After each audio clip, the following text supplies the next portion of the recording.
Abot kaya na sa mga mamimili ang presyohan ng mga bulaklak sa lungsod ng Iriga.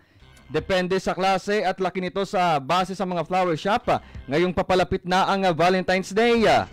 Ayon sa ilang mga nagtitinda ng bulaklak, ay mas mabenta ngayong buwan ng Pebrero ang mga sariwang bulaklak kumpara sa mga artificial o custom-made, habang ang mga presyo naman ng sariwang bulaklak sa Greens Flower Shop sa may tapat ng Everest Plaza Building ay umaabot sa 100 pesos bawat presyo.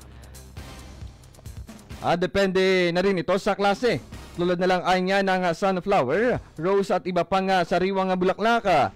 Habang ang mga bouquet naman ay nagkakahalaga ng 1,200 o 1,500 pesos. Depende sa laki nito. Habang ang ibang bouquet naman ay nagkakahalaga ng 400 to 800 pesos. Ayon sa katiwala ng naturang flower shop na si John Mark Villesas, na maayos naman niya ang bintahan ng kanya mga panindang bulaklak.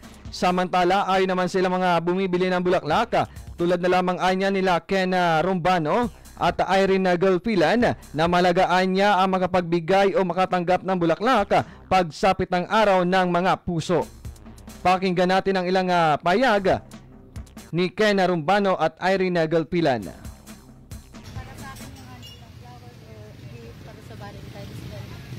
Para sa akin yung honey ng flowers o gift para sa Valentine's Day. Nakaka-appreciate sobra kasi once a year, hindi lang yung araw-araw. Kahit araw-araw yung love, pero special kasi yung 14. So parang feel mo talaga na special ka, love na love ka ng friend.